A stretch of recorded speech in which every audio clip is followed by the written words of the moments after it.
بسم اللہ الرحمن الرحیم۔ اردو زبان کی دوسری کتاب، سبق نمبر 3، آفتاب۔ نمبر 1، صبح کا وقت بھی کیا سہانا سما ہے، آنکھوں کو نور دل کو سرور حاصل ہوتا ہے۔ آؤ کسی اونچے ٹیلے پر چڑھ کر آفتاب کے طلوع ہونے کا تماشا دیکھیں۔ نمبر 2، دیکھنا مشرق میں کیا گول سنہرا طباق سا نظر آتا ہے، کیسا خوشنما معلوم ہوتا ہے، نہ دھوپ ہے نہ گرمی، نہ آنکھوں میں چکا چوند ہوتی ہے۔ نمبر 3، ابھی شعاعیں اونچی ہوا میں پھیل رہی ہیں، اسی سے اجالا ہو رہا ہے۔ اب کوئی دم میں پہاڑ کی چوٹیوں پر، بلند میناروں پر، اونچی دیواروں پر،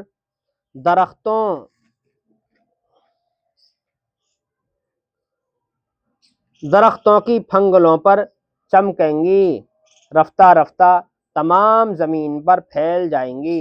نمبر 4، ترچھی شعاعیں دھیمی ہوتی ہیں، جوں جوں آفتاب ہوتا ہے شعاعیں سیدھی پڑتی ہیں، تیزی اور گرمی بڑھتی جاتی ہے، ٹھیک دوپہر میں سب وقتوں سے زیادہ تیز ہوتی ہے۔ نمبر 5، جوں جوں دن ڈھلتا ہے دھوپ مدھم پڑتی جاتی ہے، شام کو مغرب میں وہی کیفیت نظر آتی ہے جو صبح کو مشرق میں دیکھتے ہو، وہی گول گول سنہری تھالی سی دکھائی دیتی ہے، اب وہ بے دم نیچے کو بیٹھتی ہوئی معلوم ہوتی ہے، آخر نظروں سے غائب ہو جاتی ہے۔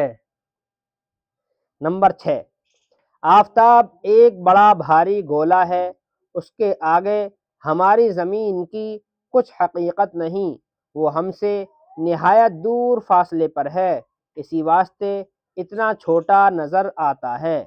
نمبر 7، وہ بھڑکتے ہوئے شعلے کے مانند گرم اور روشن ہے، اس کی روشنی سے اور گرمی سے انسان، حیوان اور درخت سب زندہ اور قائم ہیں، اسی کی گرمی ہوائیں چلاتی ہے، میگھ برساتی ہے، کھیتوں میں غلہ اور باغوں میں پھل پکاتی ہے،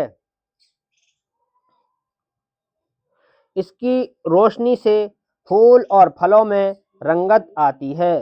یاد کرو ہجے اور معنی: سرور خوشی، مغرب سورج چھپنے کی جگہ، رفتہ رفتہ آہستہ آہستہ، شعاع کرنیں سورج کی کرنیں، خوشنما خوبصورت، مشرق سورج نکلنے کی جگہ، غائب چھپا ہوا، طباق تھالی، طلوع نکلنا، شعلہ انگارہ۔